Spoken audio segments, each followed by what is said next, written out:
Hey everyone, Chris Sawyer here. The Varietal Show is back. I am with Covenant Wines and I am with my great friend Jeff Morgan. He's in the house. Actually, we are not in any kind of house. We're actually on the porch here at Little River Inn. And so when you hear the crashing noises behind us, except for this one that's going by right this second, which was a truck, but the rest of it is all waves. And that's where we're at, in Mendocino County. Jeff is not based here. He is based in Berkeley, and we will talk about this in a minute. Jeff and I have been friends for a long time, since like the 90s. This man used to be the editor for the Wine Spectator here in Northern California back when I got in the wine industry. We became great friends. Then I started understanding some of his other skills, and that's called winemaking. Believe it or not, you guys think about me as being a writer and a sommelier. He's a writer, editor, and a winemaker. I mean, the guy's the real deal. And here he is with me. Jeff. I'm a saxophone player too. And he's a saxophone player, for God's sakes. Right. But we'll talk about the God thing later, okay? But Covenant Wines here.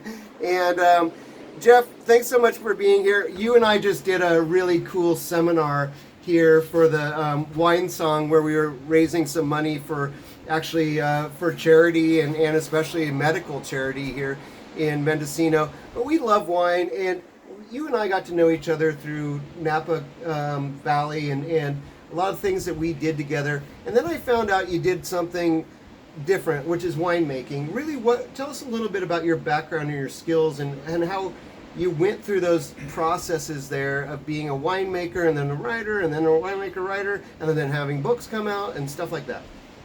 Okay, I'm going to try to make this fast. Yeah, because if not, I will cut him off. Right. So, basically, I was a professional musician in France a long time ago, and that's where I got into wine. And one night, I was playing at the Grand Casino in Monte Carlo for the King of Monaco, Prince Rainier. And I realized after the gig that I was more interested in what I was drinking than what I was playing. And I decided to become a winemaker. Fast forward, moved back to New York, where I'm from originally, got a job at a small winery and worked there for a number of years in the vineyard, the winery, and decided I hated that. So then I started writing about wine because my wife Jody said, well, you always complain about wine writers, you should do it. So eventually, miracles do happen. I became the West Coast editor of the Wine Spectator. Spectator moved me to California, and I was with them for 8 years, but in 2000, I kind of missed making wine. I wanted to go back to that, and we moved to Napa Valley, and I started a little winery called Solo Rosa. We'll talk about that in a minute. Don't go into it yet. Okay. I also started in 2003 Covenant with my late friend and partner Leslie Rudd, who had a very well-known vineyard in Napa Valley called Rudd Vineyards. It's still there. It's now run by his daughter Samantha. And we started making Covenant kind of on a dare. Somebody dared me to make a really good kosher wine. And in fact, you can make kosher wine just like you make regular wine. There is no winemaking method. It's just about who touches the wine. Yeah. It's also, I mean, your bottle says vegan. Yeah, it's vegan too. It's vegan. And it's pretty natural. We use native yeast. Most of our wines are unfiltered, unfined. Basically, we moved to Berkeley, an urban area, because my kids grew up and left Napa. Jody and I got really bored, and we thought we could build a bigger, better winery in an urban environment where actually you can get a permit in 10 minutes as opposed to 3 years, which is what it takes in Napa. So that's what we do. That's actually genius. Yeah. That's actually genius. We source our grapes from, Santa Barbara up to Lake County, including Napa and Lodi and Sonoma County. And we make about 8,000 cases, 17 different wines. 3 of which 17. Yeah, 3 of which we're enjoying right now. 3 of which. This is a Sauvignon Blanc, sorry. We had this Chardonnay last night. We had a great dinner at Cafe Beaujolais. That was a good dinner. It was fantastic. We got to catch up, him and I, and we knew we were going to be doing this show, but it's just nice to, when you haven't seen a friend for a long time, and just, we have fun together. Let's just put it that way. But, the one thing about why I said I really want to do this show with you is because not just that I love this guy and he's a friend of mine, but it was earlier this year, there was a Sauvignon Blanc, and this was at the American Fine Wine Competition. that won Best Sauvignon Blanc, and it was yours, the Covenant. And it's kind of like actually not on this price point. It's like, what is it, $28 or something? It's a $26 one. $26. We're tasting a little bit higher than that. This is the Bennett Valley one. This is from Sonoma County, 2022 Sauvignon Blanc. And this is a special area, and that you put a little extra touch into this. This is a little bit more in price point, but well, you know, yeah, this one costs $75. The other one's $26. Yeah. So part of that is a reflection of grape costs, but also the $26 one is made in stainless steel. It's fermented quickly, and then it's bottled within 3 or 4 months. Yep. This Solomon Blanc is in barrel and in now we're using clay amphora also, but it takes 10 months for it to age, and we make it kind of like they make Sauvignon Blanc in Bordeaux, stirred on the lees and all that kind of stuff. And it's a really special vineyard. It's the Moavini vineyard, which is actually at the top of Sonoma Mountain. yeah, But it's Bennett Valley technically. Yep. And I've always loved these grapes, and when I was able to get some of them for my wines about 3 or 4 years ago, I jumped at the chance. yeah. And we've got a great friend, David Ramey, who kind of taught you a few things. David Ramey will be on this show coming up soon. I have to interrupt. Yeah. No, if I'm making good wine, it's thanks to Dave Ramey. Yeah, Dave Ramey. Dave Ramey, if you see this. Dave taught me everything except a couple of You're things the that man. Michel Roland also taught me. Yeah, yeah. Dave taught me 95%. Yeah. And Michel taught me 5%. Yeah. Thank you both. Thank you. Yeah. Thank you. And, you know, when I think about, Bennett Valley, I also think about Mary Edwards and Matanzas Creek and things like that were going on there. This is a good area for Sauvignon Blanc. A little underrated because it's not very big. I think this is a beautiful version of that. It almost, I mean, for us, it's like a Bordeaux Blanc. I mean, what did you do to give it that kind of natural richness and kind of like a little bit more lushness as far as the kinds of I mean, there's a little bit of a tropical melon, exotic melon thing going on there. There's like what we would call the crane melon from Sonoma County. But there's lots of fruit in here. I mean, but it's elegant, sophisticated. What'd you do? Well, first of all, the flavors you really can't. You don't have much control over the flavors that come out. I mean, some of that has to do with when you pick. So I don't pick too ripe. I pick around 23 bricks. But it's a particular clone of Sauvignon Blanc that is highly unusual. Can I remember the name of this clone? It's not the Muscat clone, is it? No. There's only one other vineyard that has this clone. And I'm blanking on the name of it. I didn't know that when I got it, but the grapes really taste fantastic just before you pick them. Yeah. And that lushness comes from oxygenation. Yeah. Whether it's through the barrels or through the clay amphora. Yeah. Oxygen in small doses gives a certain richness. I also barrel ferment my rosé because I like that texture. Yeah. It's all about texture. And it's all about texture, you guys. It's all about texture. The flavors, I just lucked out. That's the way it tastes. No, it's a beautiful wine. You know, I'm thinking of so many things that we could go with. I actually think this would have been a really interesting pairing last night with that chanterelle dish that was there with the cream sauce and everything.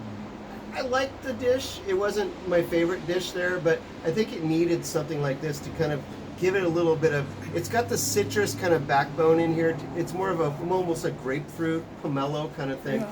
But it's genius wine. Well, the key also is acid. These grapes come in naturally with really great acidity, and I think white wines and rosés that don't have enough acid are kind of flabby and disappointing, no matter what they taste like. It's this textural thing. Yeah.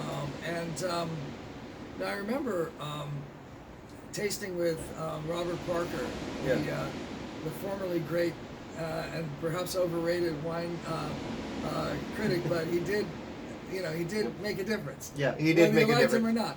But, he came to taste my wines like after he'd probably tasted, 5 bazillion wines that day. I was at the end of the day and I said, Bob, how do you taste anything? Yeah.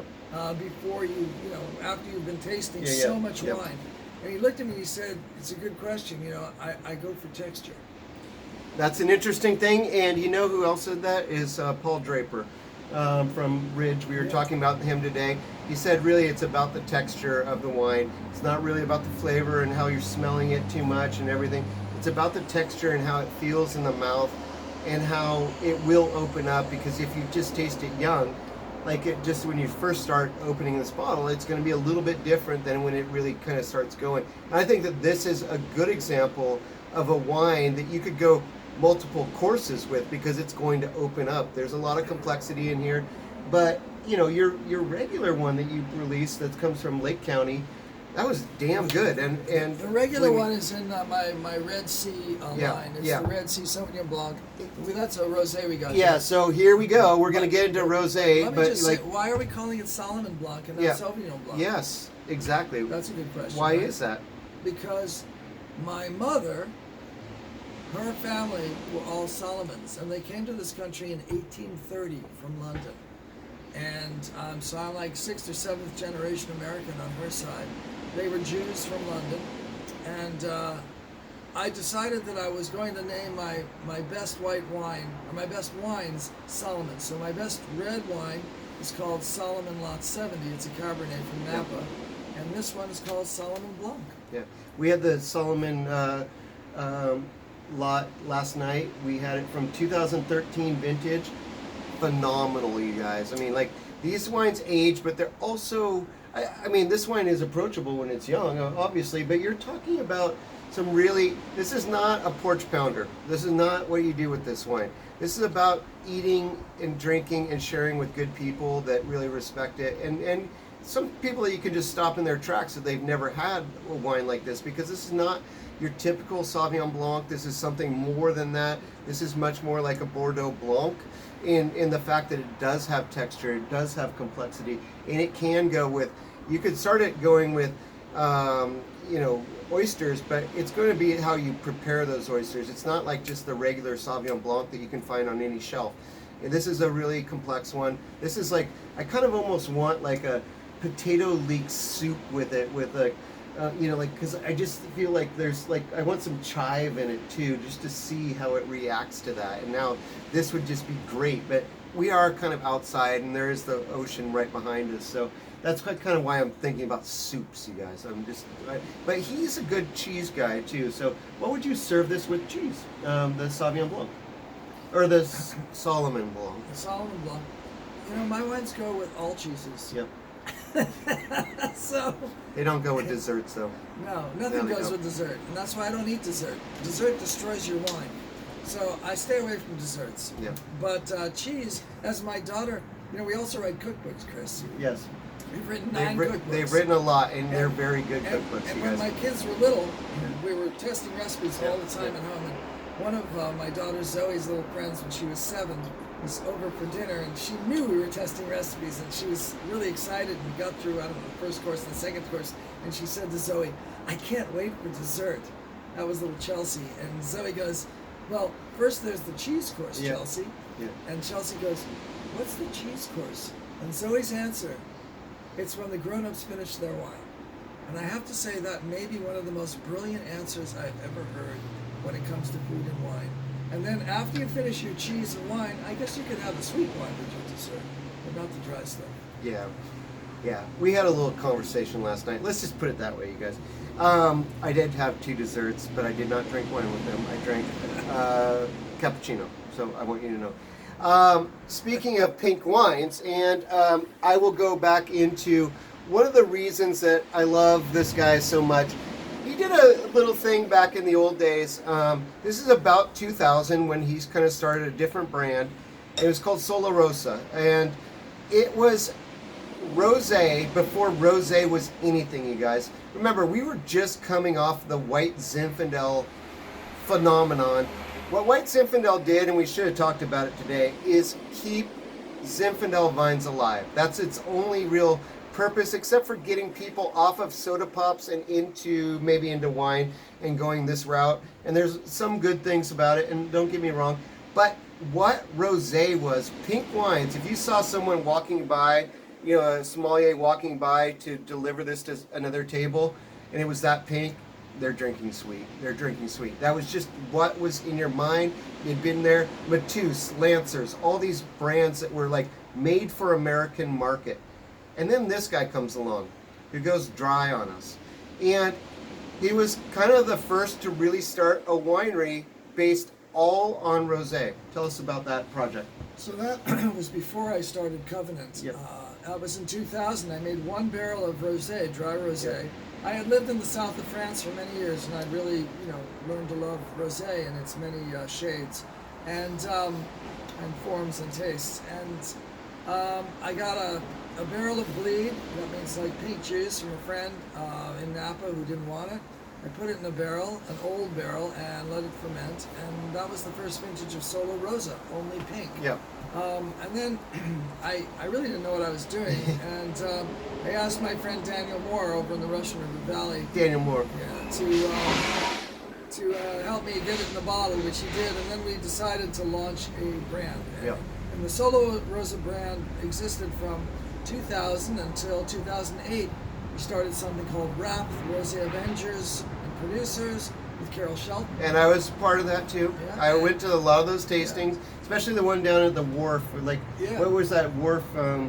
Is Pier something or other. Pier something. And there's like a good something, restaurant there too. Anyway, Yep. we helped jumpstart the whole concept of rosé, and we became victims of our success, of course, because when we started RAP, the Rosé Avengers, there were like 10 members, and within a few years there were like 250 members, and there was just rosé everywhere, and we couldn't make and sell it enough. We couldn't make enough and sell enough at a price that would give us the profit. So in 2008, we alas went out of business. But I feel proud of what we did. I wrote a book about rosé, and for a while the French were bringing me over to France to talk about how to sell rosé to the Americans, and that was probably the biggest mistake. It was the I ever did. rosé revolution, you guys, and this man was behind it. Yeah. I will tell you that, and it's he's a dear friend of mine, but like that was like a big deal because back when I was judging wine competitions back then,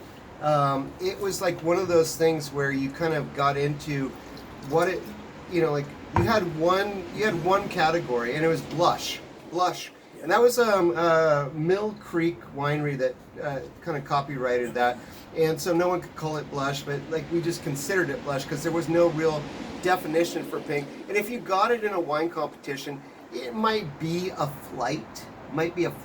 Now it's whole competitions that are just about pink wines, and it's really because we didn't really have an idea. Listen, winemakers of modern society, they got into it. When they go over to France, you start drinking pink wines. When you go to Italy, you start drinking Rosado. You go to Spain, you drink Rosat.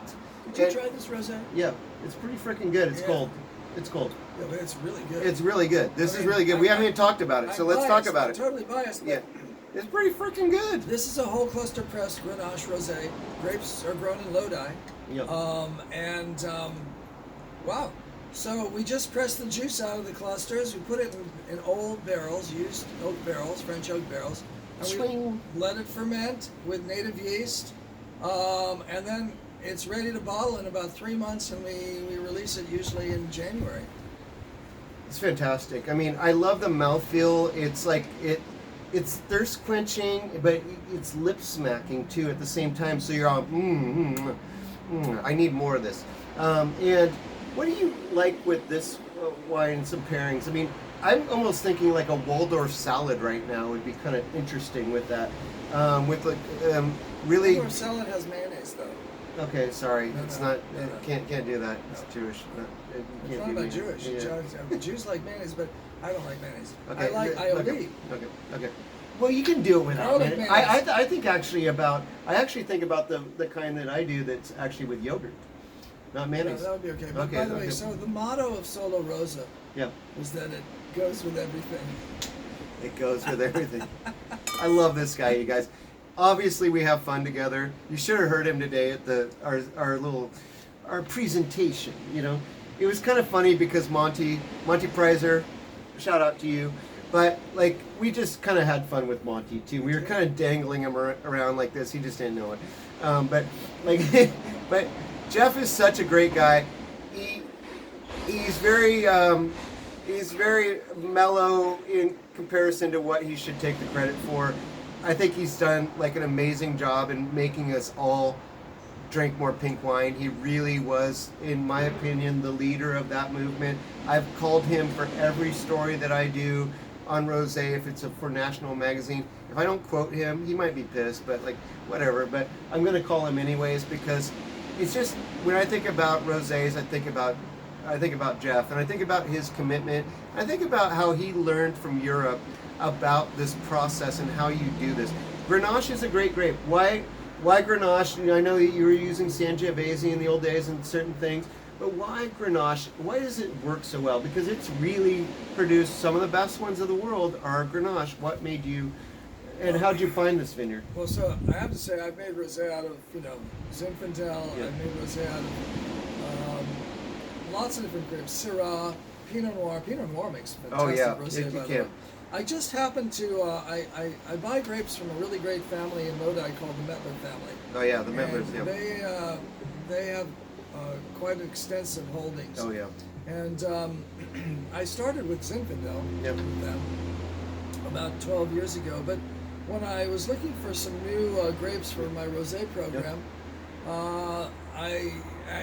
they had some Grenache available, and I said, well, I know that makes really good rosé too. Yep. I've never made a good red Grenache. It's hard to make really good. I love Grenache, red Grenache, but it's hard to get it to color up right and ripen. But with rosé, you pick it early. So I got this. I mean, I've already picked this. It's almost it's dry. The 2024 is dry in my cellar already, and you get it around 21 bricks. Yeah. And it's got great acid, and again, you make it a little bit like the Sauvignon Blanc. Yeah. Just put it in a barrel and let it go. Yeah. How do you guys like these crashing waves behind us too? Like, it's legit. Like, we're not screwing around here. Some of it- We are some of it's really legit. in Little River Inn. Wait. This That's a wave. it's That's a coming wave. now. That's a Okay, wave. okay, that's the wave. Okay. Here it comes. That's okay. a wave. That's a wave. Okay. Okay. Back to wine. Red Sea. Cute naming, huh, you guys? Cute naming. As you may Red have noticed, Sea I with have a this C, actually, really going cool this way. label. What?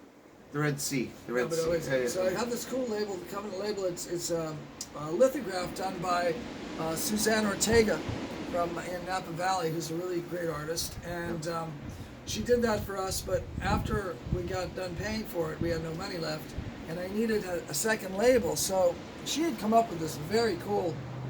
She drew that. Oh, I love it. I've always She loved came this up with label. that. I took the C from the Covenant and put it on my computer and blew it up and made it red. And now we have the Red Sea. It's kind of a joke. It's a play on words. You know, the Red Sea, the parting of the Red Red Sea. Anyway, so that's Anywho, why we call it. We have a whole line of Red Seas. We have the Red Sea Red, Red Sea Rosé, the Red Sea Sauvignon Blanc, and the Red Sea Viognier, which is quite interesting as well. And so, speaking of Pinot Noir, Yeah. which we were not, except we did make a mention of it being for rosés as well. So this is actually this is the first time ever I've tasted Jeff's Pinot Noir, and so this is like you're gonna watch something go down right here about me be like it's either great or it's like okay man cool yeah, or it's gonna be like oh yeah. I could be floating on clouds. I don't know, but I haven't tasted this. So tell us a little bit about this first job. Well, I would say it's great. I would think it's. I'm expecting it to be great. But I'm biased. Yep. Yeah. So a lot of people don't know that Covenant makes Pinot Noir, but we've been making Pinot Noir since 2011. So this is our 13th vineyard. This is Covenant Landsman. Yeah, yep. Landsman is a word that means, in Yiddish, people who have a shared cultural background come from the same land.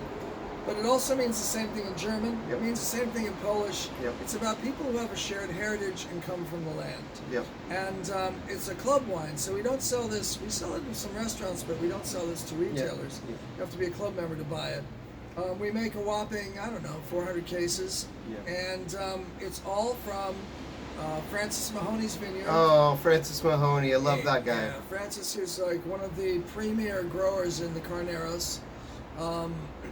This wine is a blend of clone 667, which is a Burgundian clone, and Yep. the Swan clone, which Which was- Francis actually helped kind of like make it into a named clone. It came it's got a whole history. We can't go into the history Swan of it. vineyard and all this Yeah, stuff. But anyway, yeah. so we pick these grapes. I'm picking actually 2024 Yep. on Wednesday. We pick them. We bring them into the winery in Berkeley. We drive them in. They go in a tank, native yeast. We let it ferment. We barrel down. It goes through ML naturally, and it's in barrel for about 10 months, and then we bottle it. Wow. You know, I get a lot of, there's some really great notes on this, and believe me, it's really good, you guys. I don't want to get his ego floating on clouds, but it's really good. So, the mushroom, there's a mushroom thing going on here. We're in Mendocino. If you guys don't know anything about Mendocino mushrooms and that, like, we're talking about chanterelles, but like candy cap mushrooms and things like that. There's a certain thing in here that makes me want mushroom, like soup. Or mushroom pizza. Mushroom pizza right here with this. Oh, you got me, guys. And look, it's fall here. I mean, believe me, it's not like Sonoma County, Napa Valley right now are 100 degrees, and we're here on the ocean. This is what it looks like. It's not. You can hear the crashing waves, but you can't see anything because it's just foggy. And this is the way that Anderson Valley and especially here in Mendocino proper are affected by these kinds of things that come right off the ocean. But this just seems so pretty and kind of almost Carneros-y because the tannins aren't there, which is great because I don't do tannins. I know, because tannins are what kind of scare people off from Pinot Noir. It's supposed to be delicate, pretty, wonderful, and should have complexity to it. When you're talking about a great guy, Francis Mahoney is one of the legends. He started the first winery in all of Carneros of the modern age. And it's right there around the same time, right a few years after Robert Mondavi did that, the first winery in Napa Valley. So this is in a cooler climate area, and I just really respect the fact that you got this from Francis. That's a big deal to me. You know? So the reason I got it from Francis is back in 2011 or maybe 2010, I was looking around for Pinot, and you know, I had the good fortune when I was a wine writer to meet everybody. So I knew him, and I knew Ken Foster, who's his good guy, for sure. And I contacted him and I asked, do you have any Pinot for sale? And he said, maybe. And I said, well, he said, I got like a lot in barrel. Maybe you want to see what I got, because he has a lot of different vineyards. So I went to the winery where he had his Pinots in barrel, and there's this one barrel that was really great. And I said, well, what's this? And he said, it's 667 from this particular vineyard. And I said, well, can I get some of this vineyard? And he said, yeah. So that's how it started. It's an amazing relationship, and I think you're kind of learning a lot about me through him. I'm not the guy that's going to make the wines. I never was going to go there. He did, you guys. But we were great writer friends. We got to hang out together. We got to know each other. But I got to follow him also as becoming kind of like people have followed me becoming a sommelier like this. After I was a writer first and went like this.